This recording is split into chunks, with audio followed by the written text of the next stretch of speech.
And welcome back to the program. You're watching Morning Thailand with Bo and Golf. Now, of course, moving on to interesting news involving politics. First thing first, though, good news for us. Yesterday, Prime Minister of Bhutan actually paid a visit to Thailand. Now, this particular time is involving the relationship between the two countries as well. Now, we know that we have quite a close ties with Bhutan as well because they have a royal family and they have been paying us a visit oftentimes quite a bit. But yesterday, our Prime Minister, Kun Yingluck Shinawatra, welcomes the Bhutan's Prime Minister who is on his official visit, and he will be in Thailand until the 16th of this month. Now, in this particular case, like I said, as you can see there, they started the day with the lineup of the honor guards to actually pay respect to the Bhutanese Prime Minister. Now, as the Prime Minister start to walk into the area, and this is in front of the government house, mind you, and this is one of the official visits that they have in terms of trying to welcome the Bhutan's Prime Minister herself. However, they say that prior to this particular incident, though, interestingly enough, once again, Pu Gong Bo Kem or Sergeant Bo Kem, which is, it seems like he's prone to enjoying the mob and demonstrations and civil disobedience and such. He was trying to stop the car of all the cars that belongs to the Bhutan's prime ministers and his entourage from going into the government house. So the police have to drag him out pretty much, along with another one of his friends. And of course, they got arrested for trying to obstruct the cars itself, the motorcade. Now they say that afterward, luckily nothing bad happened. The two prime ministers were able to get inside the government house and talk. Now they say that they also talk about an MOU that will be signed in terms of trade, investment and tourism, and most importantly about the academic research that both countries would do together as well. So it seems like the relationship would still be quite strong, and the royal families of both countries are actually quite close and fond of each other as well. So this is one of the most, welcoming visit and, very happy visit indeed. And this is something that I guess we need right now in terms of good news that come from the other country, our neighbor. Especially. Well, at least, nothing that was worse than, the obstruction of a motorcade basically went on. Yeah. But, yeah, at least... It's interesting because he seems to instigate quite a little bit of a disturbances, this particular person. But luckily, he got arrested. Okay. Exactly. Now, moving on to another interesting case, of course, like I said, there has been quite a bit of, I would not say as much as bad blood, but it's still quite bad because Kun Sirichok Sopa of the Democrat Party, after the ICJ's verdict came out, and of course we still, like yesterday I talked a little bit about how we still have quite a bit of, misunderstanding or not understand enough or a conflict in terms of the interpretation of the verdict itself. Because some said, we're good, we're not losing anything, it's a win-win. Some said, of course we lose something. We lost something. Exactly. For sure. And a lot of people making quite a bit of an issue. However, it seems like Kun Sirichok Sopa has been a little bit more outspoken. He said that, how could you say that we're not losing anything? There's, of course, we lose something because the borders that has been ordered by the ICJ itself that said have to be going back to, or at least we have to negotiate over it, or we have to give back to Cambodia, was actually the area that's supposed to obviously belongs to us and such. However, Kun Veerachai Prasai of the ambassador of The Hague has talked about this and said that it's interesting because for his team to actually work long and hard hours trying to interpret this particular ruling, and Kun Sirichok and his team seems to take a little bit of a time than him was actually quite interesting, according to Kun Veerachai anyway. He said that to be able to interpret what the court verdicts or the work court verdicts have said within 48 hours was actually top-notch, because he said that he has been working on this for a long time now, and it seems like he would not get as far as Kun Sirichok has been saying that he came up with.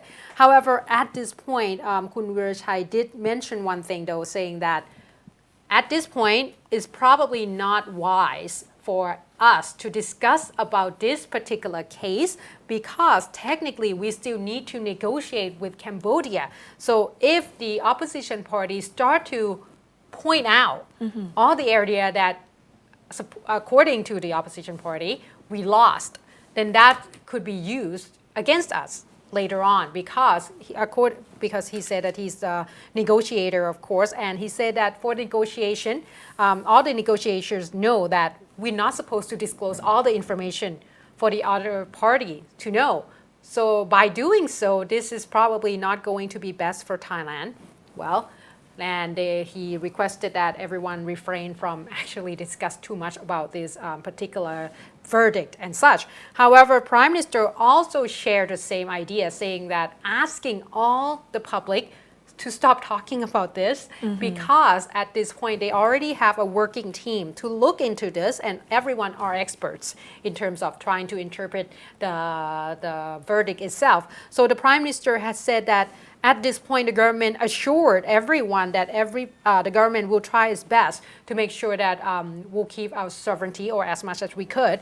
However, they said that at this point, we should not try to separately interpret this particular verdict and create a little bit more misunderstanding or rumors that might flood the society at this point. So the Prime Minister has requested that we wait until the committee has come up with the solution, or at least a clarification from the experts themselves. At least an official one, right? Exactly. But they say that at this point they are using what they call JC, or the Joint Cambodian Border Committee, to look into this particular case in order to negotiate with Foreign Prime Minister of Cambodia, Mr. Ho Nam Hong, to see what they can do in terms of interpreting this. So at this point, I guess we still even don't know whether or not, which area is ours, which area is theirs, and there's a lot of